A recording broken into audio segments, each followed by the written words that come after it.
Days after a massive snowstorm, Southern Californians still trapped in their homes, with some running out of critical supplies. We'll have the latest on the rescue efforts. I'm Emma Charles reporting live on campus at Chapman. I'm here to tell you about the new app Fizz, which critics say has brought a new online harassment to our campus and others in California. And dining out is a new experience at one Orange County restaurant with robots on staff. We'll show you more. From Dodge College of Film and Media Arts, this is Chapman News.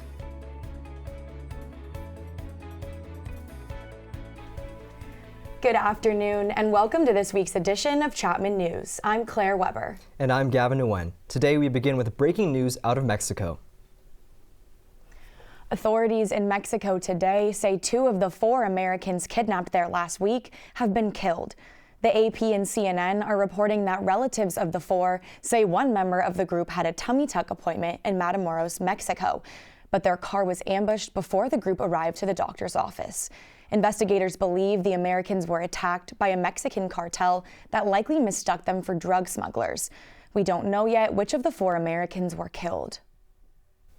The recent record-setting snowfall in the Southern California mountains continues to cause problems. Some 170 San Bernardino County residents were rescued recently after spending days trapped in their homes. Local authorities are working with the Red Cross to deliver supplies to those who are still unable to get out. Early on in the storm, some residents ventured out to get groceries and other essentials, but then discovered they could not get back to their homes. We have our whole life up there, our businesses, my job, my laptop, everything's there. We didn't bring any luggage, any clothes to stay down here for 5 days. We need to get home. Although some major roads have been cleared and deemed passable, smaller neighborhood roads are still very difficult to drive on. Governor Newsom has declared a state of emergency in 13 counties, allowing the California National Guard to help with rescues and other recovery efforts. Our weather anchor Luis Avila joins us now to have a closer look at the snow, which was still coming down this weekend. Hi, Claire and Gavin. Welcome, Luis. We're happy you're here. Can you tell us a little more about the recent snowfall we saw in California this weekend? Sure thing. Hi, everyone. Take a look at this video here showing a rare sight here in Orange. That's right, snow.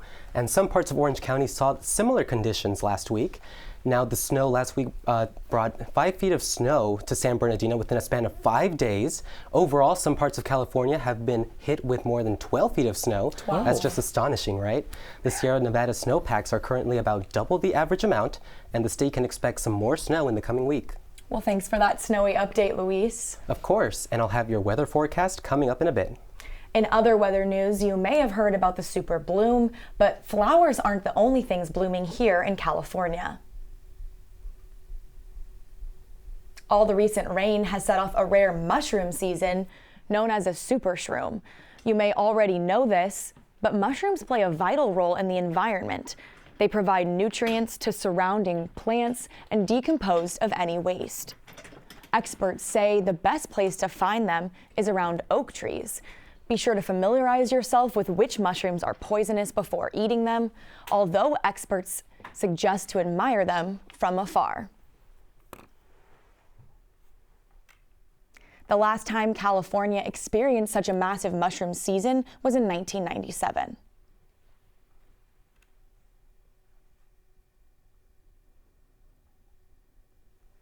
Now, the Florida legislature opened its new session today, with the lawmakers focused on proposed laws that will impact the state's education curriculum.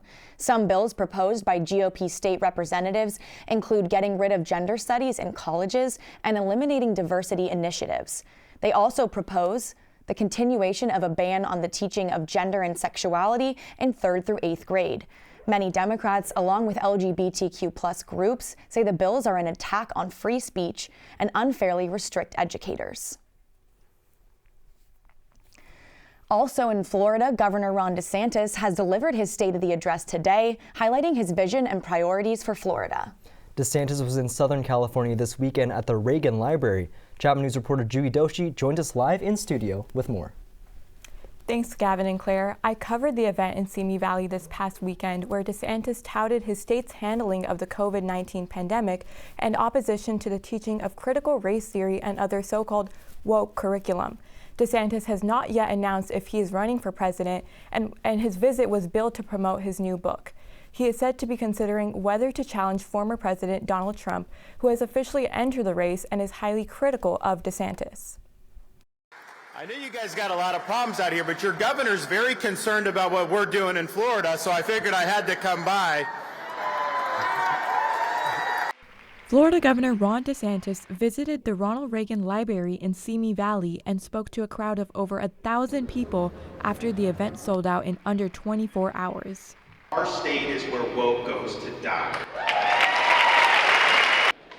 Standing below a decommissioned Air Force One plane, DeSantis highlighted his education record, including the state's decision to keep schools open during the pandemic, banning critical race theory in schools, and forbidding discussion related to sex and gender in elementary schools. They should not be teaching a second grader that they can choose their gender. That is wrong. A recent UC Berkeley poll shows that Californians prefer DeSantis over former President Donald Trump. The Florida governor leads Trump among GOP voters by 37 to 29%. I think we're at a point where we need some young blood in the Republican Party. Meanwhile, Donald Trump spoke the day before at the Conservative Political Action Conference in the D.C. area. For those who have been wronged and betrayed, I am your retribution. I am your retribution. Back in Simi Valley, hours before DeSantis arrived, the police department said Reagan Library employees found black spray paint on the entrance sign reading "Ron DeFascist." Who are these people calling the fascist? They're defacing public property. Outside the venue, demonstrators from several Democratic groups protested DeSantis' visit. Florida Governor Ron DeSantis is now set to speak at a fundraising dinner in Orange County. It's private, closed to press, and has already raised over $740,000. I'm Juhi Doshi reporting in Simi Valley. Back to you. That's your latest political update. I'm Juhi Doshi. Back to you at the desk. Thank you, Juhi. The National Transportation Safety Board is investigating the second train derailment in Ohio in just over a month.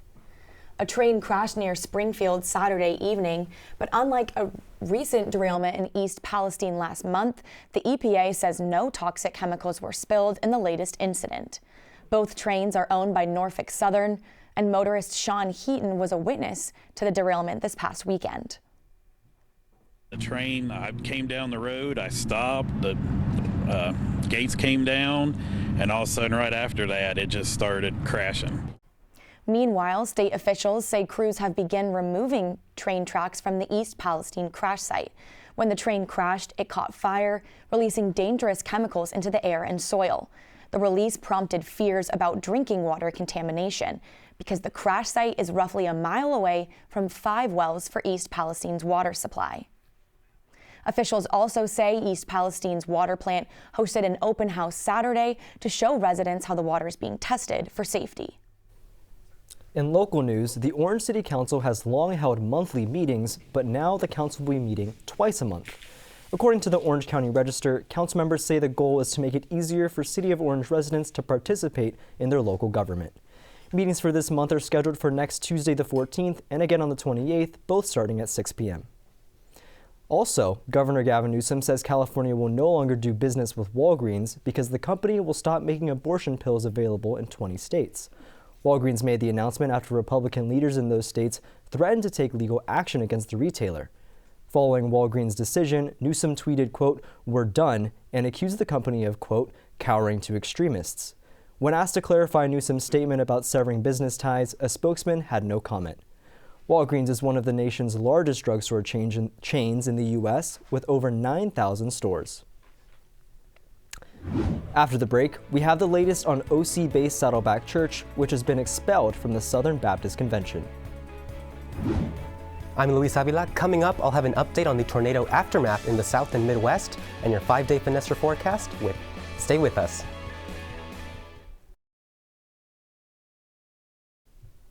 Southern California is not the only place in the U.S. recovering from recent severe winter weather. Powerful tornadoes also slammed into the south and west. Luis Avila joins us with more on that and our local forecast.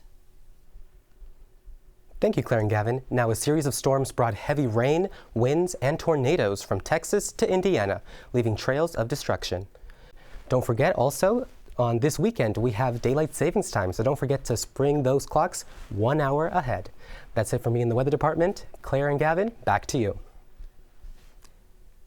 Thank you, Luis. In international news, protests broke out in Greece after a train crash killed at least 57 people and injured more than 80 others. Many college students around the country, including here at Chapman, are using an anonymous social media app called Fizz. Fizz is controversial, though, and reporter Emma Charles joins us live on main campus to tell us more. I'm live at Chapman University with sophomore Kedson Hudson to talk about the new social media app Fizz. Hi, Kedson. What has been your experience with the Fizz? Hi. So I remember when it first came onto campus, it was a really fun, lighthearted, anonymous way to post jokes and memes. Thank you so much for your insight. Let's see what some other students have to say about the new social media app. You know, Fizz or Yik Yak or whomever you're working with, but our experiences are, it's almost impossible to get that information. The founders of Fizz did not respond to our request for comment. However, we were able to find out that the app is not truly anonymous and that the founders have access to what everyone says. Despite the increase in online harassment reports, it does not seem like the app is going anywhere anytime soon. This is Emma Charles reporting live for Chapman News. Back to you at the desk. Thank you, Emma. An increase in teenagers riding e-bikes in some Orange County suburban areas is causing concern. Tomorrow, March 8th, is International Women's Day. The day aims to celebrate women, advocate for women's rights, and embrace gender equity worldwide. Today, we're joined by Ria Bailani, the Vice President of Chapman University's campus club, Chapman Feminists. So, Ria, let's begin by having you tell us a bit about the club. How many members do you have, and what's your goal here on campus and in the community? Yeah, so we have about over 100 members. Bodily autonomy has been a big issue for feminism internationally and in the U.S. as well, especially with the overturning of Roe v. Wade. Well, that's all the time we have for you today, but thank you so much, Ria, Vice President of Chapman Feminists, for taking the time to speak with us today. Thank you so much. Since November, there has been a wave of possible poisoning attacks targeting schoolgirls in Iran. More than 50 schools have been affected across several cities.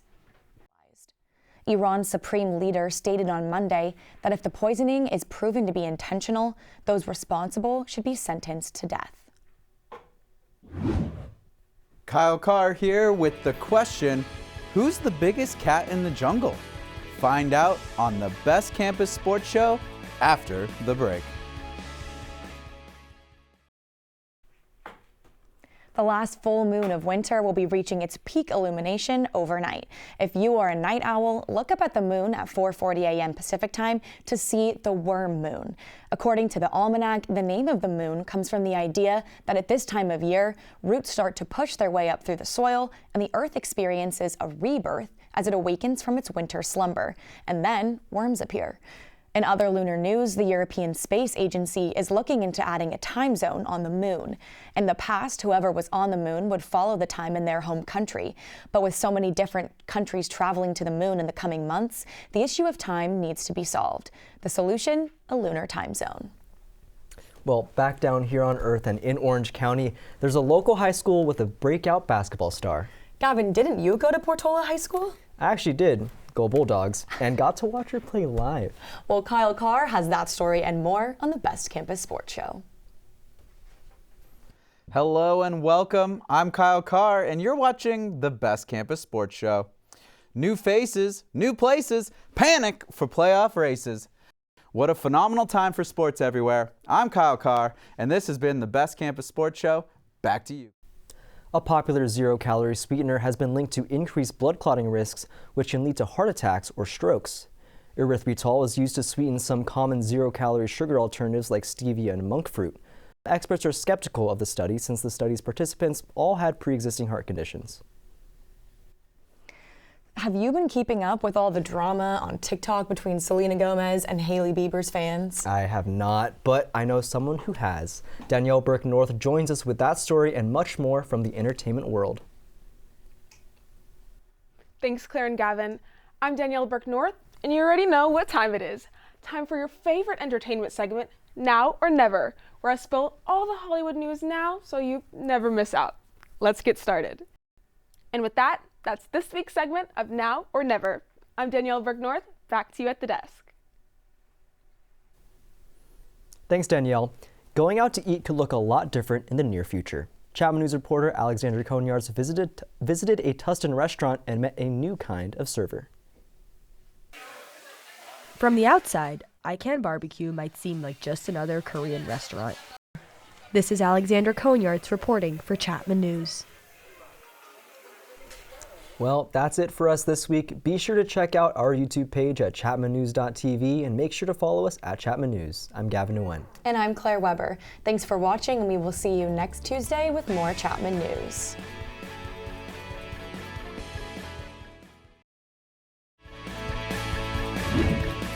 Orange County Metrolink and Amtrak trains have stopped running south due to train issues. We'll have the latest.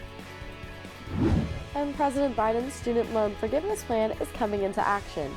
We're interviewing 2 experts live in the studio. An arrest has been made for the serial killer hunting the streets of Northern California. All that and more on Chapman News.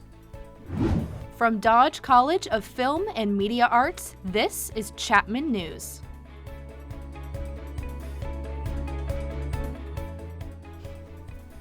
Good afternoon and welcome to this week's edition of Chapman News. I'm Gavin Nguyen. And I'm Avery Feldman. We begin today with a transportation headache for some commuters here in Orange County. Some people are facing delays and longer commutes after unstable terrain forced Metrolink and Amtrak to stop running trains heading south from San Clemente towards San Diego.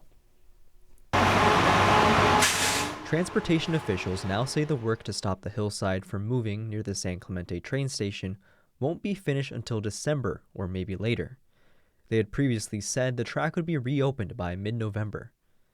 The closure stops Amtrak trains at the Irvine station and Metrolink trains one station further south at the Mission Viejo Laguna Niguel station. Amtrak offers an alternate bus service for their trains that stop in Irvine. Commuters must board the bus to Oceanside, then continue their journey by train to their destination. Paolo Garcia and Luisa Torres from Santa Ana are heading to Chula Vista to visit family. But instead of going straight to San Diego like normal, they must wait in Irvine for the bus. So it added like another hour and a half maybe because of the disruption. Metrolink Director of Communications, Scott Johnson, understands why commuters are frustrated, but cautions that it's better to be safe than sorry. It's a multi-million-dollar effort that is literally trying to stop the Earth from moving. Many commuters agree with the decision to close the railway, even if it is inconvenient. Again, a little bit longer, a little bit more inconvenient, but not terrible. And again, for my seat, I'd rather be safe than have them run over some soil that actually does collapse and cause some issues. This is the second time in roughly a year that trains have been stopped to stabilize the same area. Rain and ocean spray contribute to soil movement, making the area unstable. The Orange County Transportation Authority is looking for a long-term solution to protect the railway. But for now, the OCTA will try to stabilize the area using emergency funds from the state. Police in Northern California have arrested a man suspected of killing 6 men and wounding 1 woman in a series of shootings. 43-year-old Wesley Brownlee was arrested early Saturday morning. Investigators have linked the crimes through ballistic evidence and video surveillance.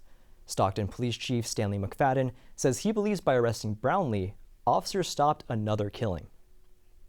Surveillance team followed this person while he was driving. We watched his patterns and determined early this morning he was on a mission to kill. He was out hunting. McFadden says Brownlee was dressed in black, had a mask around his neck, and was armed with a firearm. Authorities are now working to determine if that weapon used is connected to the other shootings. The motive behind the shooting still remains unclear. Brownlee will appear in court this afternoon. The U.S. Department of Defense is trying to get 2 surface-to-missile systems delivered to Ukraine as soon as possible.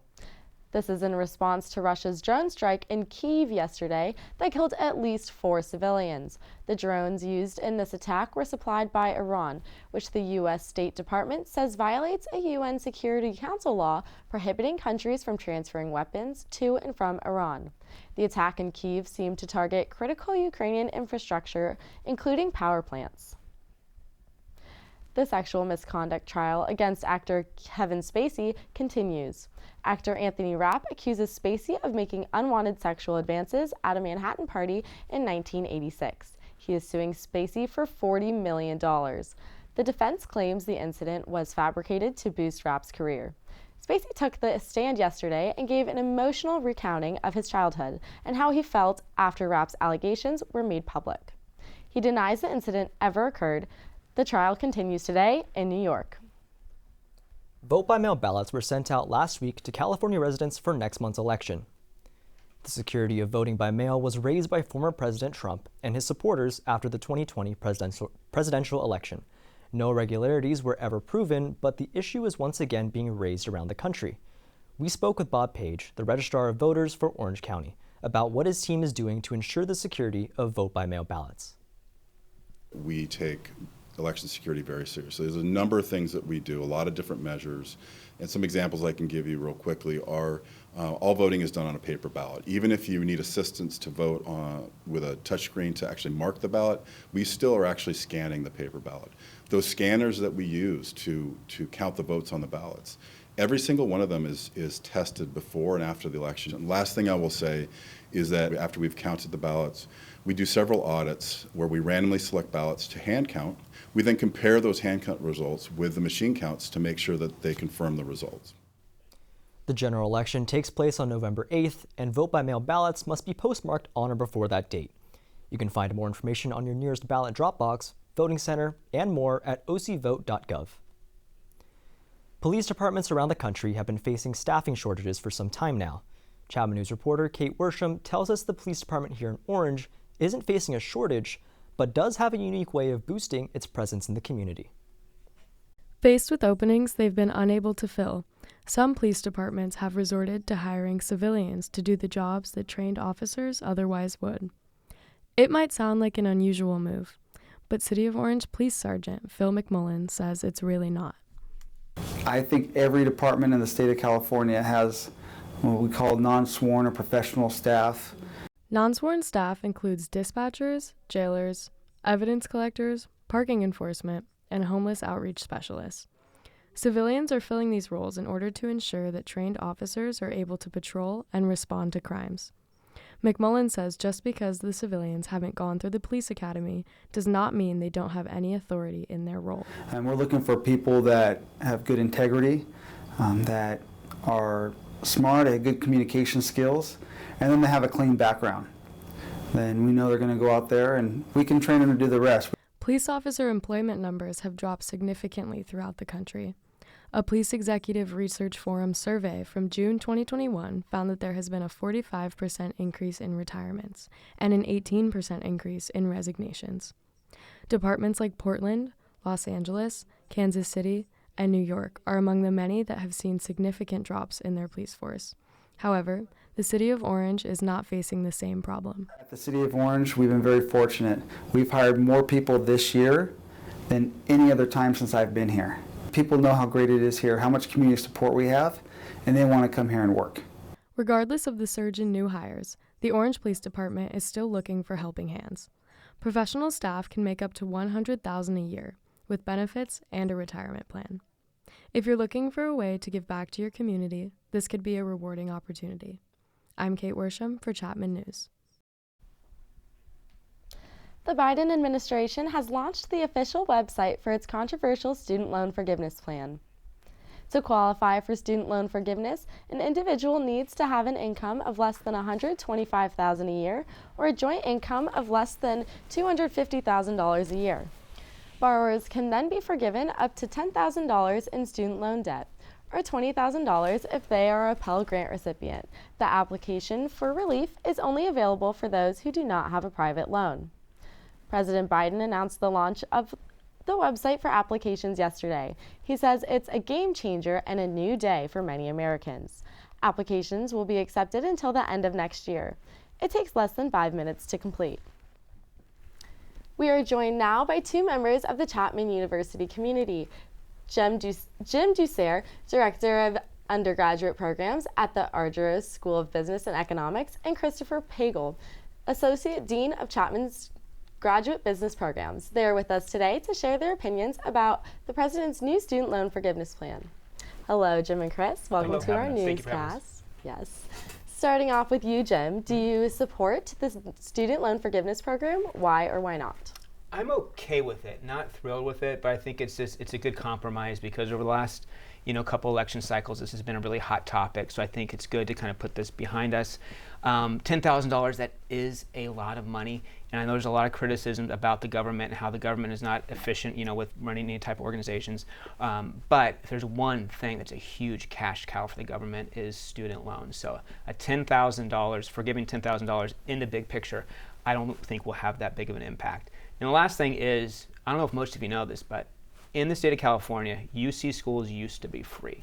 The reason they were free was because they realized that the students who would go to these UCs, they would have such a strong economic impact, and that would come back in tax revenue. So if you graduate with an undergraduate degree, you will make $750,000 on average more than somebody without, and that tax revenue will more than make up for the $10,000 you're getting off your student loans.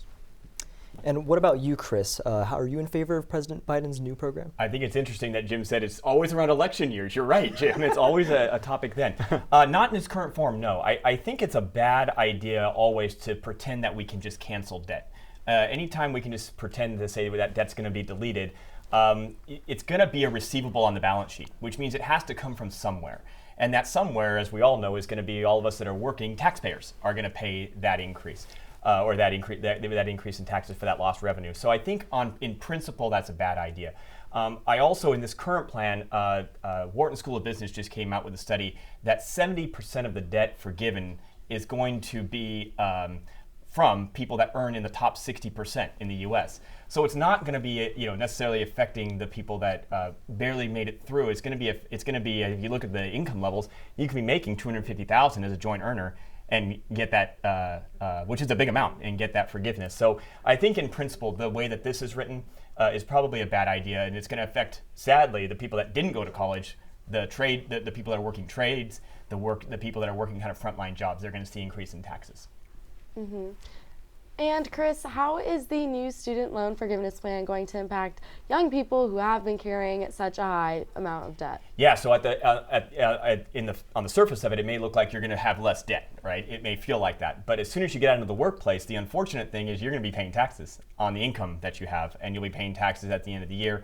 And unfortunately, I think over the time, especially with the numbers that Jim mentioned, if you have that college degree, that's going to be great because you'll be earning more, so you'll be taxed more, so that you can pay back. It'll come back and actually have to pay. So it'll affect us on two fronts. One, it'll be a perceived benefit in the now, kind of like COVID relief, and now we're all seeing higher inflation, right?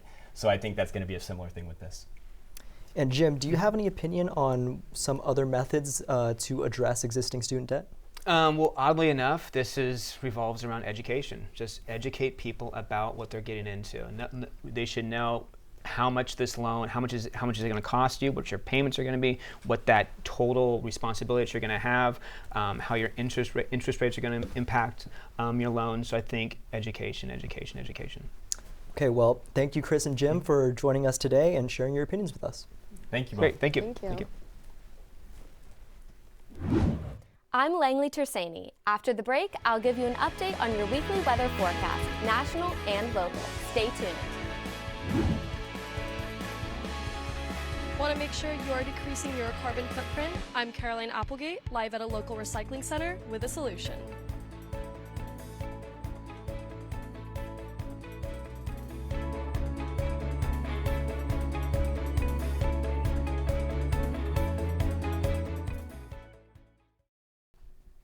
NASA's return to the moon is delayed until early November due to the effects of Hurricane Ian.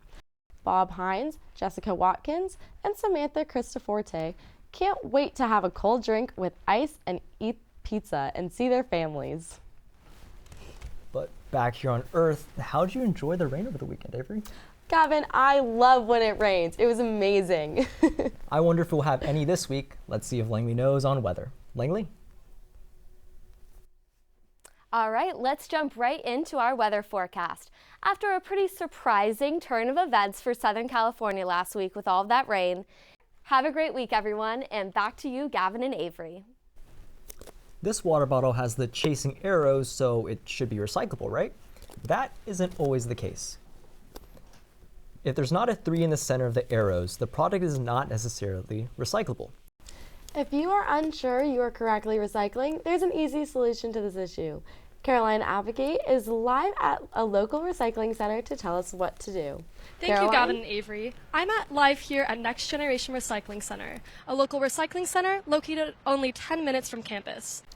So Caroline, how do I know if the plastic that I'm using is recyclable? For example, is this water bottle recyclable? Yes, so the plastic water bottle you guys have there is recycled because in California you just need the chasing arrows in order for it to be recycled. However, in other states you would need the 3 in the middle of the chasing arrows in order for it to be recyclable. However, having a single-use plastic water bottle isn't the most eco-friendly solution. I recommend getting a reusable water bottle like this one. I'm Caroline Applegate, live at Next Generation Recycling for Chapman News. Back to you at the desk. Have you noticed your grocery bill is more expensive than usual? I know I have. These high prices are forecast to remain the same throughout the rest of the year. Warner Brothers' latest round of layoffs have left over 80 employees without jobs. Most of these workers were in positions related to animation. I'm Kate Worsham. Coming up on the Best Campus Sports Show, I'll tell you why an Orange County female football player is making national headlines and the latest in the NASCAR chase for the championship.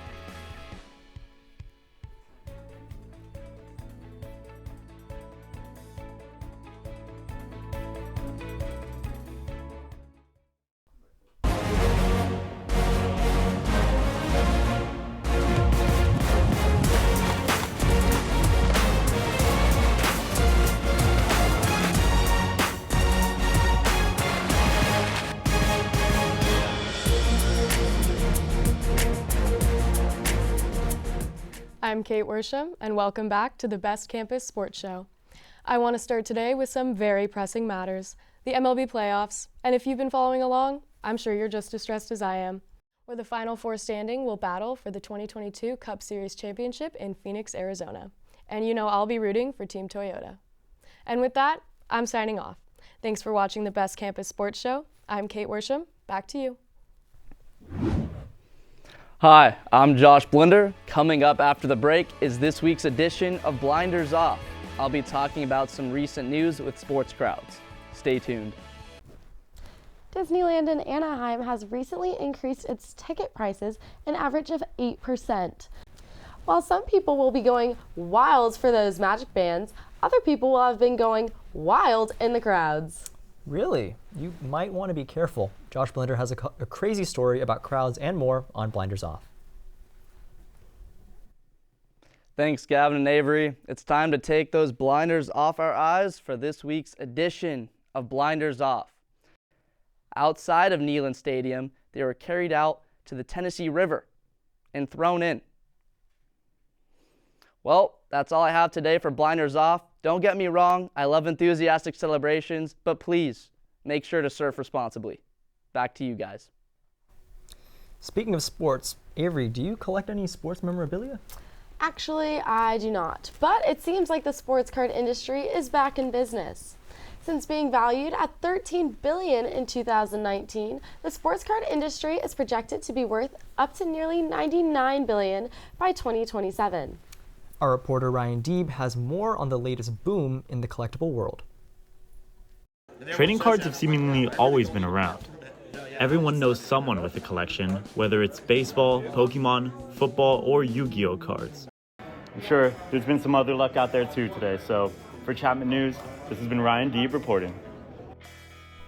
Thanks, Ryan. This just reminds me of when my brothers collected these as kids.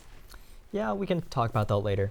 Be sure to check out our YouTube page at chapmannews.tv and make sure to follow us at Chapman News. I'm Gavin Nguyen. And I'm Avery Feldman. Thanks for watching, and we'll see you next Tuesday with more Chapman News.